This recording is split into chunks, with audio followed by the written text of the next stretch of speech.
پہلے آپ یہ سنیں۔ اور جادو بابل میں ہاروت اور ماروت دو فرشتوں پر اتارا گیا تھا۔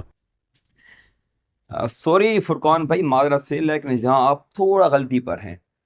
آپ سورہ بقرہ کی جس آیت کا ترجمہ پڑھ رہے ہیں اس آیت میں یہ کہیں بھی نہیں ہے کہ ہاروت اور ماروت کو جادو کا علم دیا گیا تھا،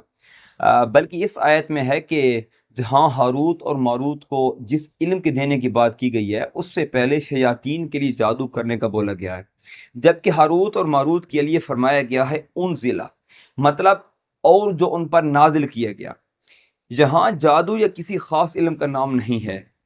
اسی آیت کے شروع میں بتایا گیا ہے کہ جادو دراصل شیاطین کرتے تھے، اور اسی وجہ سے یہ غلط فہمی ہو جاتی ہے کہ ہاروت اور ماروت کے پاس بھی جادو کا علم تھا۔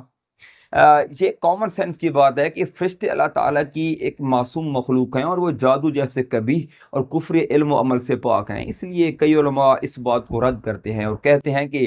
جو فرشتوں پر نازل کیا گیا وہ ایک ایسا علم تھا کہ جس کا اچھا یا برا دونوں طرح سے استعمال ہو سکتا تھا،